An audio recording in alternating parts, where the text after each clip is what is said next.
अस्सलाम वालेकुम everyone. So welcome to पाक मेडिसिन वंस अगेन। सो अब नेक्स्ट हार्मोन है हमारे पास एडीएच। सो हम एडीएच को अभी पढ़ने वाले हैं कि एडीएच अगेन कहाँ से रिलीज़ होता है और इसका क्या मेन फंक्शन है और थोड़ी सी क्लिनिकल रेलेवेंस की भी बात करेंगे।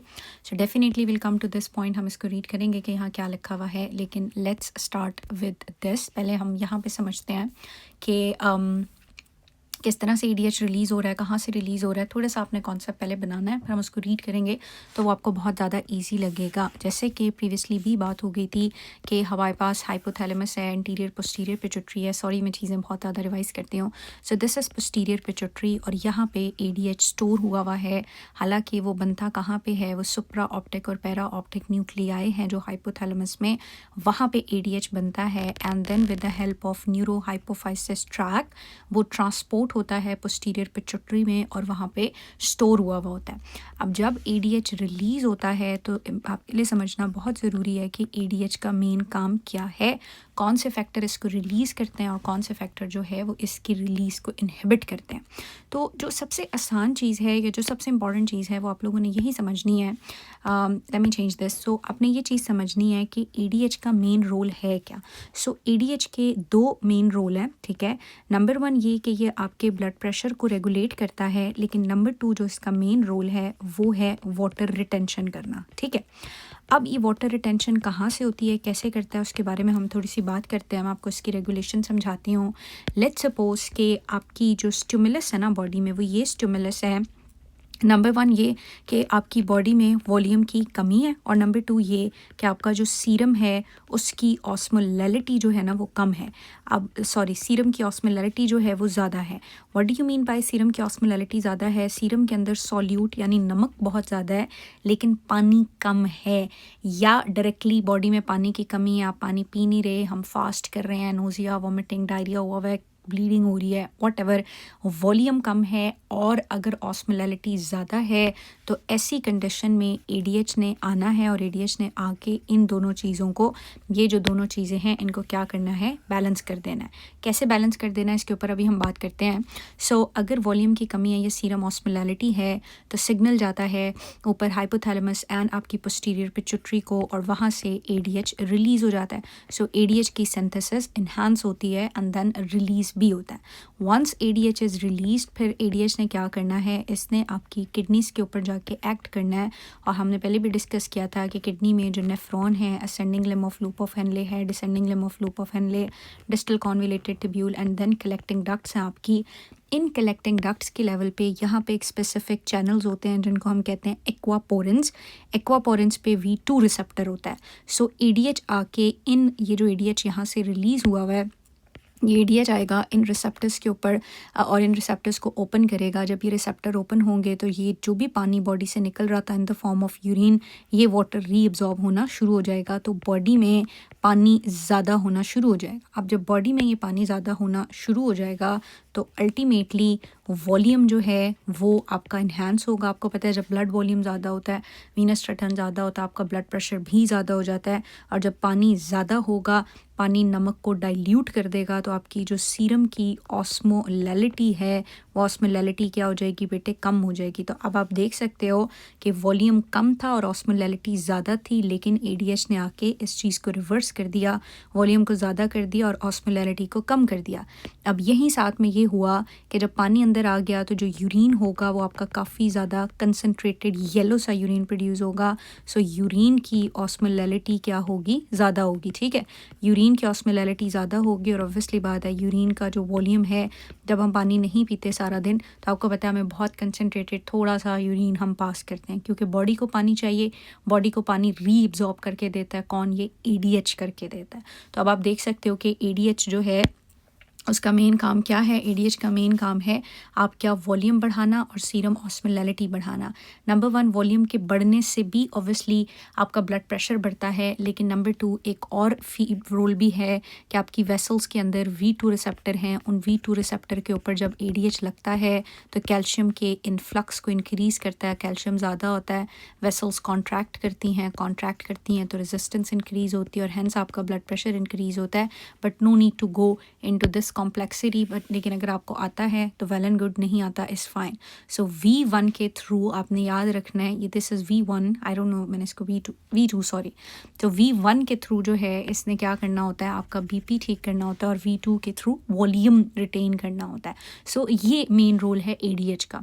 अब यहाँ पे बहुत इंपॉर्टेंट मैं आपको इसकी क्लिनिकल रेलेवेंस बताना चाहती हूँ जो आपने समझनी है। ये क्लिनिकल रेलेवेंस जो है ये आपकी सारी की सारी रिवाइज़ हो जाएगी पैथोलॉजी में, लेकिन अगर हम समझ लें तो बहुत अच्छी बात है।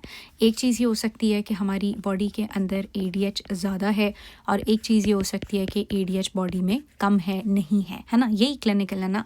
अब ये जो ADH नहीं है इसमें आगे दो चीज़ें आती हैं, one is central diabetes insipidus and one is nephrogenic diabetes insipidus, ठीक है। सो डायबिटीज़ इंसिपिडस क्या होता है? डायबिटीज़ इंसिपिडस में ये होगा कि आपकी बॉडी के अंदर ADH या तो नहीं है या बॉडी काम उसको रिस्पॉन्ड नहीं करी। सो वंस आपकी बॉडी में ADH नहीं है तो आपका वाटर रिटेन नहीं हो सकता, वाटर रिटेन नहीं हो सकता तो लार्ज अमाउंट ऑफ यूरिन, देखो पानी जब उन ट्यूब से अंदर नहीं आएगा तो सारा पानी यूरिन में जाएगा। So large amount of urine production होती है, up to 6 litres in a day. बहुत पेशेंट यही कहेगा मैं सारा दिन पानी पीता रहता हूँ और छोटा पेशाब करता हूँ, पानी पीता हूँ छोटा पेशाब करता हूँ, वो इसलिए कि ADH नहीं है। अब अगर तो ADH आपके ब्रेन से बन ही नहीं रहा, पिट्यूटरी से बन ही नहीं रहा, then it is central diabetes insipidus. और अगर आपके ब्रेन से बन तो रहा है लेकिन किडनी उसको रिस्पॉन्ड नहीं कर रही, like diabetes type 1 and type 2। Type 1 में इंसुलिन होता ही नहीं है और टाइप 2 में बॉडी उसको रिस्पॉन्ड नहीं करती। सो इफ़ किडनी रिस्पॉन्ड नहीं करी देन इट इज़ नेफ्रोजेनिक। सो ये जो large amount of urine produce होता है इसको हम डायबिटीज़ इंसिपिडस कहते हैं। Diabetes insipidus could be central और नेफ्रोजेनिक। सेंट्रल में ADH है ही नहीं और नेफ्रोजेनिक में ADH है but body is not responding to it. So इसमें हम क्या करेंगे, अगर बॉडी में ADH नहीं है तो हम बाहर से ADH एनालॉग दे देंगे। What that analogue could be, it is vasopressin, ठीक है। तो वेजोप्रेसिन के नाम से आता है इसका एनालॉग एगनिस्ट, जो मैं आपको फार्मा में और डिटेल में पढ़ाऊंगी। और एक कंडीशन ऐसी भी हो सकती है कि जिसमें ADH बहुत ज़्यादा है, इसको हम कहते हैं syndrome of inappropriate ADH secretion. क्यों, कहाँ से आता है, बस कुछ एक टॉपिक टिश्यू से प्रोड्यूस होता है, आफ्टर ब्रेन इंजरी ब्रेन से ज़्यादा प्रोड्यूस होना शुरू हो जाता है। सो अगर ADH बहुत ज़्यादा होगा तो आपके ताएं क्या होगा, वाटर की रिटेंशन बहुत ज़्यादा होगी बॉडी में। सो बॉडी में रिटेंशन ज़्यादा होगी तो ब्लड वॉल्यूम ज़्यादा होगा, और ब्लड वॉल्यूम ज़्यादा तो आपका लोड ज़्यादा, ब्लड प्रेशर ज़्यादा, वॉल्यूम ओवरलोड है, हार्ट फेलियर हो सकता है, एडीमा हो सकता है, बहुत कुछ हो सकता है। सो इस कंडीशन में हम क्या करें, अगर ADH ज़्यादा है तो let's give patient ADH antagonist. और ADH एंटागनिस्ट कौन है, वेप्टन ड्रग्स होती हैं, कॉनीवेप्टन, टॉलवेप्टन, ठीक है। तो अगर याद रहती हैं तो अच्छी बात है, नहीं रहती तो फिर हम जो है वो इसको फार्मा में वैसे भी डिस्कस कर लेंगे। So this is all about ADH के। ADH आपका कहाँ पे बनता है, हाइपोथैलेमस में। स्टोर कहाँ होता है, पिट्यूटरी में। रिलीज़ कहाँ होता है, ब्लड स्ट्रीम में। एक्ट कहाँ करता है, वेसल्स के ऊपर और आपकी किडनी के ऊपर। और जब ये वहाँ पे एक्ट करता है तो क्या करता है, आपका वॉल्यूम इंक्रीज़ करता है, ऑस्मोलैरिटी इंक्रीज़ करता है, ब्लड प्रेशर इंक्रीज़ कर सकता है। और अगर ADH ज़्यादा होगा तो क्या होगा और ADH कम होगा तो क्या होगा। सो ये सारी इसकी क्लिनिकल रेलेवेंट चीज़ें थी, ठीक है। अब मैं आपको यहाँ से रीड भी करा देती हूँ ताकि आपको ये ना हो कि जी हमारी कोई चीज़ मिस हो गई है। Let's talk about this. So whenever serum की ऑस्मोलैरिटी ज़्यादा है यानी नमक ज़्यादा है तो पानी चाहिए, और अगर सीरम के अंदर पानी कम है तो ये दोनों चीज़ें एक्टिवेट करेंगी हाइपोथैलेमस को, और हाइपोथैलेमस से नीचे सिग्नल जाएगा और ADH की सेक्रेशन पोस्टीरियर पिट्यूटरी से होगी। अब जब ये पोस्टीरियर पिट्यूटरी से होगी तो कलेक्टिंग डक्ट्स में एक्वापोरिन एक्टिवेट होंगे। एक्वापोरिन एक्टिवेट होंगे तो वाटर की रिटेंशन शुरू हो जाएगी, वाटर रिटेन होगा तो as a result osmolarity increase कर जाएगी। वाटर जब रिटेन होगा तो फिर क्या होगा, वाटर की रिटेंशन की वजह से आपके सीरम की ऑस्मोलैरिटी कम, सीरम का वॉल्यूम ज़्यादा, और ये नेगेटिवली इनहिबिट हो जाएगी ADH की सिक्रीशन। मोर ओवर यूरिन के साथ क्या होगा, तो यूरिन की ऑस्मोलैरिटी इंक्रीज़ हो जाएगी बिकॉज यूरिन कंसनट्रेटेड हो जाएगा और यूरिन का वॉल्यूम कम हो जाएगा। सो इन्होंने सीरम और यूरिन के ऊपर दोनों का इफेक्ट बताया हुआ है। एंड जब ये चीज़ ठीक हो जाएगी तो जाहिर है बॉडी इसकी सिक्रीशन को इनहिबिट कर देगी। So simple is that.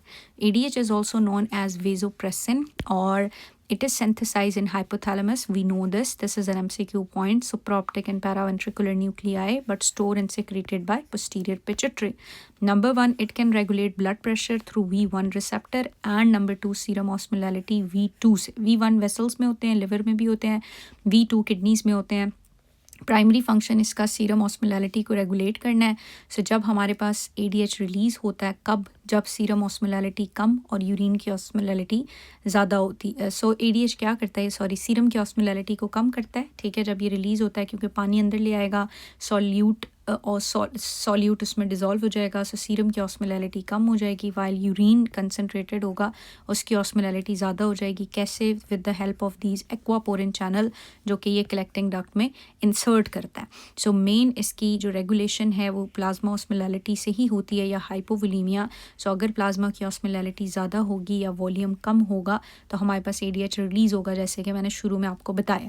Now this is the clinical points जो मैं आपको ऑलरेडी वैसे एक्सप्लेन कर चुकी हूँ कि एडीएच लेवल डिक्रीज़ होते हैं सेंट्रल डायबिटीज़ इंसिपिडस में, वाइल जो नेफ्रोजेनिक है उसमें ये नॉर्मल हो सकते हैं लेकिन किडनीज़ इनको रिस्पॉन्ड नहीं करती। अब यहाँ पर डायरेक्ट लिखा हुआ है, पैथो में हम डिटेल पढ़ेंगे, but you know what is diabetes insipidus जिसमें एडीएच नहीं है। अगर तो नहीं है तो वो सेंट्रल है, और अगर बॉडी रिस्पॉन्ड नहीं कर रही तो वो नेफ्रोजेनिक है। सो डेस्मोप्रेसिन और vasopressin which is an ADH analogue is treatment for central diabetes insipidus and nocturnal enuresis होती है, जिस जहाँ पे रात के टाइम आपको बहुत ज़्यादा बार बार उठना पड़ता है और पेशाब के लिए जाना पड़ता है।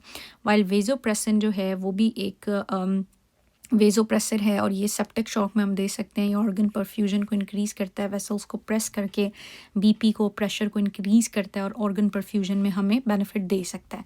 अब यहाँ पे देख लो कि कम क्लिनिकल रेलिवेंट पॉइंट लिखे हुए हैं, मैंने आपको ज़्यादा बताया। I talked about SIADH and certain other things, but इंशाल्लाह वो पैथो में कवर हो जाएंगे। एडीएच में कोई क्वेश्चन या कोई कंसर्न है तो आप प्लीज़ मुझसे पूछ लें।